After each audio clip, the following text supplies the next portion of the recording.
Police ने जिस बर्बरता से लाठीचार्ज किया है, मुझे ऐसा लग रहा है ये पटना में 2-4 पुलिस अफसर, इनको नया हीरोइज्म करने का आदत हो गया है। यहाँ के पुलिस पर एफआईआर भी करेंगे, पुलिस पर कोर्ट में भी जाएंगे, इनको ह्यूमन राइट्स में भी ले जाएंगे, और जिन बच्चों को बर्बरतापूर्ण तरीके से मारा गया है, एक एक उसका हिसाब। इसी दौरान करीब वहां मेरे सिट आउट खत्म होने के 45 मिनट के बाद मुझे ये सूचना मिली कि पुलिस ने वहां पहले वाटर कैनन का प्रयोग किया और फिर छात्रों पर बर्बरतापूर्ण लाठीचार्ज किया गया है।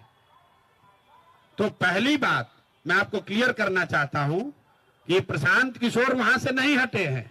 प्रशांत किशोर के हटने के बाद पुलिस ने लाठीचार्ज किया है, और ये गलत है, सरासर गलत है। और किसी भी हालत में जिन लोगों ने भी ये गलती करी है उनको छोड़ा नहीं जाएगा। जब तक हम हैं, पूरी ताकत से जिन लोगों ने भी छात्रों पर लाठी चलाई है उनको छोड़ा नहीं जाएगा। आंदोलन नीचे अब होने वाला नहीं है, क्योंकि अगर वहां 1000-1500 छात्र रह भी गए थे, वहां ट्रैफिक नहीं रुका हुआ था, छात्र कोई उपद्रव नहीं कर रहा था, किसी सार्वजनिक संपत्ति का कोई नुकसान नहीं हुआ है। पुलिस चाहती तो उसको हल्के से अपने आप छात्र वापस जा रहे थे। पुलिस ने जिस बर्बरता से लाठीचार्ज किया है, मुझे ऐसा लग रहा है ये पटना में 2-4 पुलिस अफसर, इनको नया हीरोइज्म करने का आदत हो गया है। तो आपके माध्यम से मैं बता रहा हूं, आप लोगों ने सूचना दी है कि हम लोग पर एफआईआर हुआ है। आज हम लोग यहाँ के पुलिस पर एफआईआर भी करेंगे, पुलिस पर कोर्ट में भी जाएंगे, इनको ह्यूमन राइट्स में भी ले जाएंगे, और जिन बच्चों को बर्बरतापूर्ण तरीके से मारा गया है, एक एक उसका हिसाब होगा। अगर लड़कों से नारेबाजी करने से लड़के उल्लंघन कर रहे हैं कानून का, तो आप लड़कों को दौड़ा दौड़ा कर मार रहे हैं, वो कानून का उल्लंघन नहीं है। कौन से कानून में लिखा हुआ है कि पुलिस ऐसे मार सकती है? कोई नहीं मार सकता है।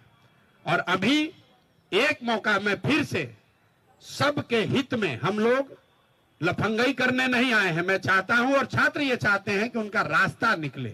तो नेतृत्व का कोई इतना चिंता नहीं है। हम तो गांव में पैदल चल रहे 2 साल से, ये लोग तो पटना में बैठे हैं, जिसका नेतृत्व लेना है ले ले। आप ये बताइए, 1 मिनट रुकिए। तेजस्वी यादव जी ऑपोजिशन के लीडर हैं, ऑपोजिशन के लीडर हैं। कल लाठीचार्ज होने के बाद, लाठीचार्ज होने के दौरान, या पूरे दिन छात्र संसद में, या बच्चों से मिलने अस्पताल में, या गर्दनी बाग में कभी गए? आज तक गए?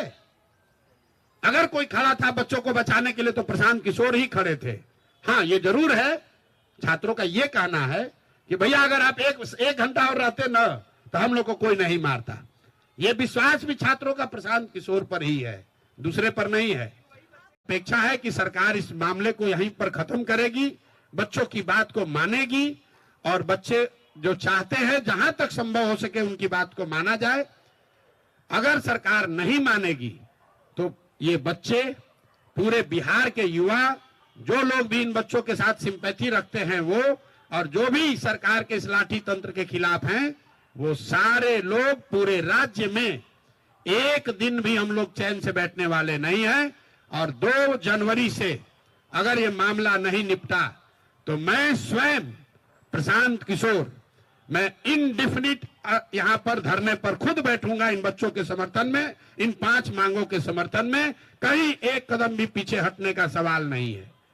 बिल्कुल आप समझ लीजिए, छात्रों का आंदोलन है, खुला है मंच, हर दल के, हर विचारधारा के लोग उसमें आते हैं। कोई कुछ बोल दिया, कोई बात नहीं है, वो छात्रों का आपस का मामला है।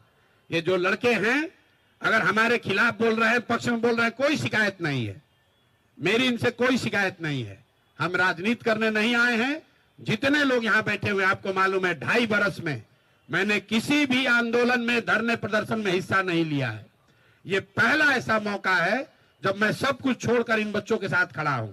इसलिए खड़ा हूं कि इनका दर्द समझ रहा हूं और हम लोग की उसमें भूमिका क्या होगी। तो मैं चाहूंगा कि छात्रों की ओर से आप बात कर लूं। हम लोग की जो 5 मांगे थी कि री एग्जाम होना चाहिए और जिन साथियों के ऊपर एफआईआर हुआ है उसको वापस लिया जाए, सोनू यादव नाम का जो एक लड़का इस पूरे मामले के कारण उसने आत्महत्या कर ली। उसके परिवार वालों को 10 लाख का मुआवजा मिले और सरकारी नौकरी मिले। पुलिस वालों की ओर से जो बर्बरतापूर्वक लाठीचार्ज किया गया, उनके ऊपर कार्रवाई हो। तो इन तमाम मांगों को हमने रखा चीफ सेक्रेटरी के सामने, वहाँ होम सेक्रेटरी भी थे। तो ब्यूरोक्रेसी का अपना जो एक नपतुला तरीका होता है जवाब देने का, वो एक खांचे में ही बोलते हैं, वही तरीका था चीफ सेक्रेटरी सर का भी। न तो उन्होंने हाँ कहा किसी भी मांग को लेकर और ना कहा नपतुला जवाब की देख लेंगे, जांच करवा लेते हैं, हम चाहे तो 24 घंटे में जांच करवा लेते हैं, उसके बाद जो होगा आपके हित में निर्णय लिया जाएगा। हम लोगों ने तमाम जो मांगे रखी उसमें हमने जो हमारा जो री एग्जाम का मुद्दा था उसके लिए हमने ठोस तर्क दिया कि क्या सर 18,000 लोगों का अलग से एग्जाम लिया जा रहा है। पीटी में जो कुल रिजल्ट होगा वो लगभग 20 से 21,000 लोगों का रिजल्ट होगा और 18,000 का एग्जाम आप अलग से ले रहे हैं, यानी कुल रिजल्ट का 90% के बराबर ये है। और नॉर्मलाइजेशन आयोग कह चुका है कि नॉर्मलाइजेशन नहीं होगा, यानी दो अलग अलग डेट पर आप एग्जाम ले रहे हैं और नॉर्मलाइजेशन नहीं करेंगे तो फिर ये इंजस्टिस होगा किसी ना किसी एक, या तो 13 दिसंबर को जो एग्जाम हुआ उनके साथ इंजस्टिस होगा या 4 जनवरी वाले के साथ इंजस्टिस होगा। इस बात के ऊपर वो चुप हो गए, इसका कोई जवाब नहीं था उनके पास शायद।